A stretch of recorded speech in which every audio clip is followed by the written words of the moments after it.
حقیقت کچھ ایسی تھی کہ جابر کا دل ایک دم سے ٹوٹ کر رہ گیا جب زرین نے خلاف توقع اس سے شادی سے انکار کر دیا۔ جابر نے جس قسم کے مراسم زرین کے ساتھ استوار کیے تھے یا پھر زرین نے اس کے ساتھ جس قسم کا رویہ رکھا تھا، اس سے جابر کو قوی امید ہو چلی تھی کہ وہ انکار نہیں کرے گی، کیونکہ دونوں کے بیچ میں دوستی اور گہری شناسائی اس حد تک پہنچ چکی تھی جس نے جابر کو اس سے بالآخر اپنے دل کی بات کہنے کا حوصلہ عطا کیا تھا، اس امید کے ساتھ کہ وہ انکار نہیں کرے گی۔ بہرکیف زرین نے اس کے پرپوزل پر نہ صرف صاف انکار کر دیا بلکہ اس بات پر وہ ہنسی خفا بھی ہو گئی تھی۔ یوں تو جابر کی اپنی شادی کو 10 برس بیت چکے، مگر نگہت کا ساتھ اس طرح کا تھا جیسے ایک دریا کے دو کنارے جو ساتھ ساتھ تو چلتے ہیں مگر ملتے نہیں اور دور رہتے ہیں۔ اس طرح ان دونوں کے بیچ مفاہمت سے زیادہ دوری اور نفرت کی حلیج گزرتے وقت کے ساتھ بڑھتی چلی گئی۔ ان دونوں کے دل کبھی نہیں ملے، لیکن یہ صرف جابر کا خیال تھا، نگہت کا نہیں۔ نگہت نے اپنے تئیں یہ کوشش چاہی تھی کہ وہ جابر کو شکایت کا موقع نہ دے، گویا وہ گھر بنائے رکھنے کے لیے اپنی ہر ممکن سی کوشش میں لگی رہتی، مگر جابر کے دل سے وہ اتر چکی تھی۔ وجہ اس کی یہ تھی کہ جابر اس میں کوئی کشش محسوس نہیں کرتا تھا۔ شروع میں نگہت کے جسم میں جو کشش پائی جاتی تھی وہ بھی ختم ہو گئی، اس کا جسم موٹا اور بے ڈھنگا ہو گیا۔ دونوں کے درمیان گنتی کی چند باتیں مشترک رہ گئی۔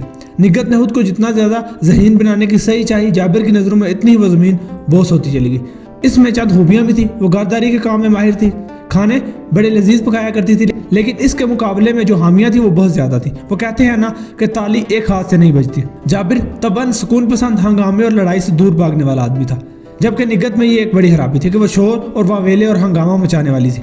یہ اس کی عادت تھی اور وہ اس بات میں ایک طرح سے ذہنی سکون محسوس کرتی تھی۔ اس نے جابر کی طبیعت اور اس کی پسند ناپسند کو سمجھنے کی کوشش ہی نہیں کی، وہ اسے دلی سکون فراہم کرنے میں ناکام رہی تھی، لہٰذا یہ کمی پوری کرنے کے لیے جابر کو متبادل انتظام کرنا پڑا۔ اس نے بیوٹی کلینک میں کام کرنے والی ایک لڑکی شائستہ سے دوستی کر لی۔ شائستہ پرکشش اور مفاہمت پسند لڑکی تھی، ہر معاملے میں جابر کے مزاج کا خیال رکھتی تھی، تاہم جابر نے کبھی اسے اپنی بیوی کی حیثیت دینے کے بارے میں سوچا بھی نہیں تھا۔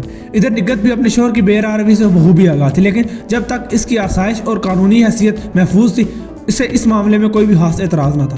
نگہت ان بیویوں میں سے تھی جسے شاید اللہ میاں کی گائے کہا جاتا ہے، وہ بس اس بات پر خوش اور مطمئن رہتی تھی کہ وہ بہرحال ایک بیوی کے روپ میں ہے اور بس۔ نگہت کی اس کمزوری کی وجہ سے جابر کو بھی خاصی آزادی حاصل تھی، گویا دونوں میاں بیوی کی حیثیت سے ایک ہی گھر میں رہتے ہوئے بھی الگ الگ انداز میں زندگی گزار رہے تھے اور اس میں تبدیلی کی کوئی ضرورت محسوس نہیں کرتے تھے۔ لیکن جب جابر کی ملاقات زرین نامی لڑکی سے ہوئی تو اس نے اپنے موجودہ طرز زندگی میں بڑی شدت سے تبدیلی کی ضرورت محسوس کی۔ زرین، جس کا پورا نام زرینہ تھا، وہ اس ایڈورٹائزنگ ایجنسی میں نئی ملازم ہوئی تھی جو جابر کی کمپنی کی پبلسٹی کے معاملات دیکھا کرتی تھی۔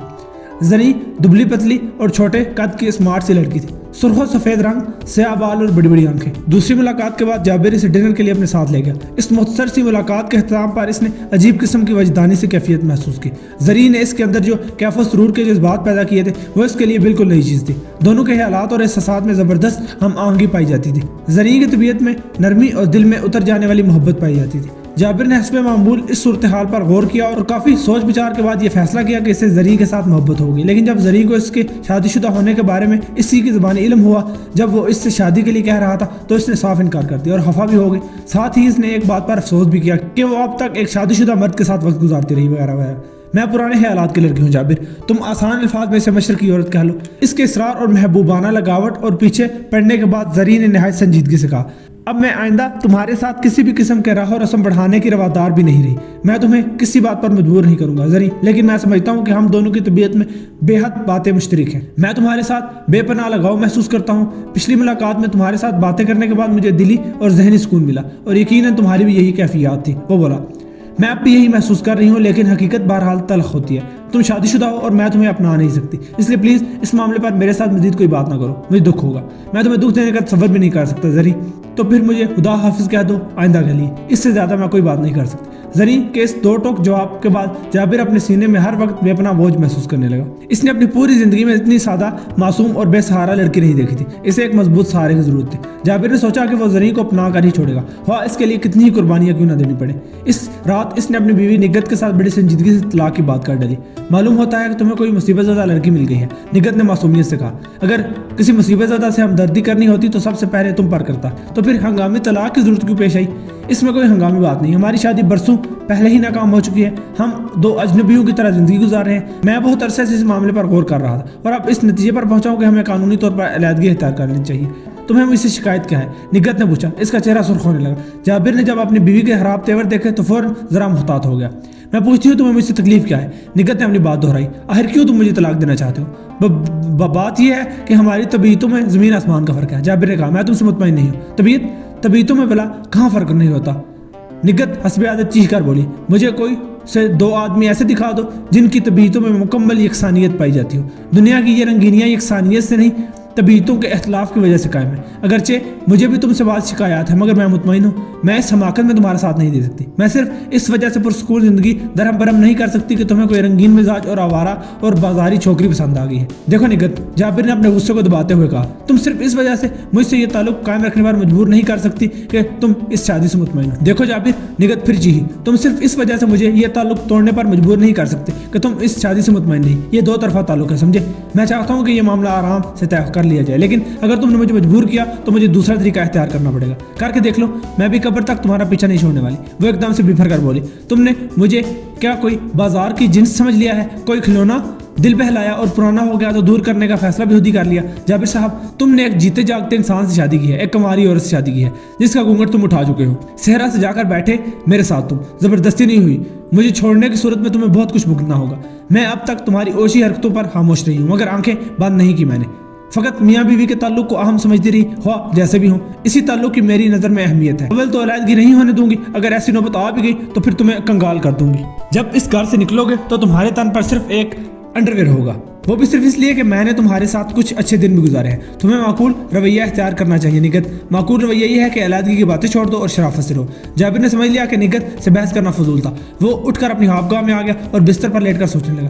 نگہت طلاق کے معاملے میں عدالت میں چیلنج کر سکتی تھی اگر وہ علیحدگی کا معقول جواز پیش نہ کر سکا، اور نگہت یہ ثابت کرنے میں کامیاب ہوگی کہ طلاق کا محرک کوئی دوسری لڑکی ہے تو اسے بدنامی کے علاوہ نصف سے زیادہ سیونگ سے بھی محروم ہونا پڑے گا۔ عدالت نصف جائیداد کے علاوہ مکان بھی نگہت کے نام منتقل کر سکتی تھی۔ یہ بھی ممکن تھا کہ اسے ہر ماہ کچھ نہ کچھ دینا بھی پڑ جاتا۔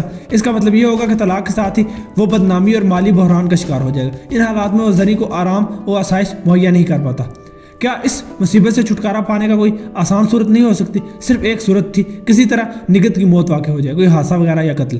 کئی روز تک وہ اس معاملے پر غور کرتا رہا، نگہت کو قتل کرنے کے مختلف منصوبے بناتا رہا، لیکن کوئی بھی قابل عمل نظر نہیں آتا۔